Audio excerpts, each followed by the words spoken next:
प्रख्यात समाजवादी नेता शरद यादव का निधन हो गया। राजद के बड़े नेता शिवानंद तिवारी ने उनके साथ बिताए हुए पुराने दिनों को याद किया और उन्होंने बताया कि लालू शरद भाई के कारण ही मुख्यमंत्री बन पाए थे। सन 1970 की बात है। महीनों के हिसाब से यह दिन एक उम्र होती है। मैंने शरद जी के साथ उस उम्र को जिया है और खूब जिया है, जमकर यारी, दोस्ती और मतभेद भी। उनके निधन की खबर सुनने के बाद मैं खुद को समझा नहीं पा रहा हूँ। सक्रिय राजनीति के हिसाब से 1991 में उनका बिहार आगमन हुआ और तब से वो यही के हम सबके होकर रह गए। उन्होंने मधेपुरा से लोकसभा चुनाव जीता।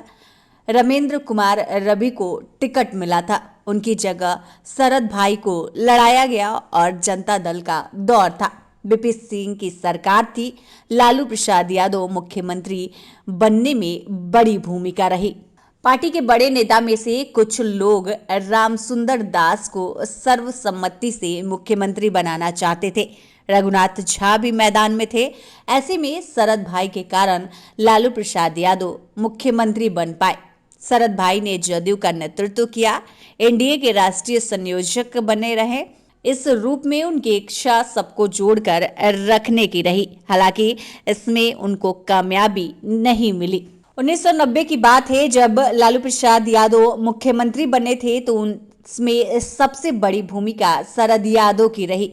शरद यादव और चंद्रशेखर ने मिलकर लालू के खिलाफ डमी एकेडमी रघुनाथ झा को खड़ा किया था। इसी सदाकत आश्रम के ब्रजमोहन स्मारक के पास विधायक दल की बैठक हुई थी और नेता चुना गया था। तब ज्यादा से ज्यादा लोगों ने लालू के पक्ष में अपना समर्थन दिया था। श्याम रजक कहते हैं कि उन साल 2013 में महागठबंधन बनने में शरद यादव की बड़ी भूमिका थी। 2022 में भी शरद यादव ने लालू और नीतीश को मिलाने में बड़ी भूमिका उनकी रही। शरद ने सीएम नीतीश कुमार से बातचीत की थी और लालू प्रसाद यादव को इस गठबंधन के लिए फिर से तैयार किया था। आज जो महागठबंधन बना है वो पूरी तरह से शरद यादव का ही देन है। बता दें कि शरद यादव बिहार के मधेपुरा से 4 बार और मध्य प्रदेश के जबलपुर से 2 बार और उत्तर प्रदेश के बयादू से 1 बार सांसद चुने गए। देश में पहली बार अटल बिहारी वाजपेयी के नेतृत्व में भाजपा के नेतृत्व में सरकार बनी तो उस एनडीए गठबंधन के वो संयोजक भी बने। अभी उनके पुत्र राजद के मेंबर है और बेटी सुभाषिनी यादव पहली बार पिछली विधानसभा चुनाव में कांग्रेस के चुनाव में खड़ा हुआ। शरद खुद 1972 में पहली बार सांसद बने थे। वर्ष 1986 और 2014 में राज्यसभा सांसद भी रहे।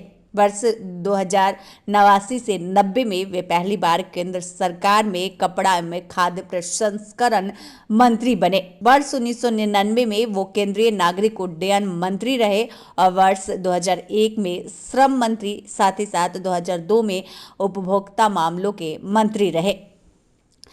शरद यादव ने लगभग 3 दशक तक बिहार की राजनीति के धुरी थे।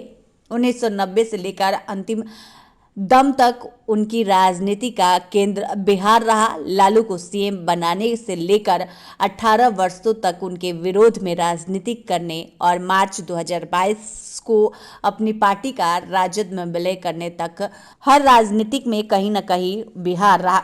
लालू प्रसाद यादव ने सोशल मीडिया पर वीडियो जारी किया और शोक व्यक्त किया। लालू प्रसाद यादव काफी दुखी थे उनके निधन से।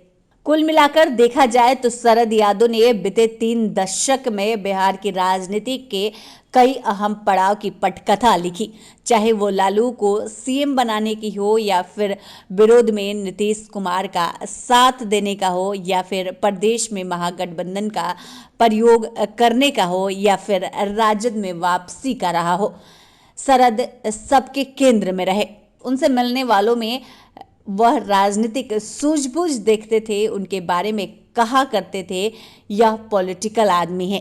बता दें कि शरद यादव नीतीश कुमार से भी बेहद करीब थे, लेकिन 2017 में जब नीतीश कुमार ने महागठबंधन का साथ छोड़ा तब शरद नीतीश के बीच ऐसी खटास पैदा हुई कि उन्हें जदयू से निकाल दिया गया।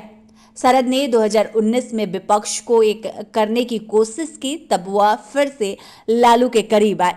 उन्होंने पूरे देश में विपक्षी नेताओं के साथ साझी विरासत यात्रा शुरू की।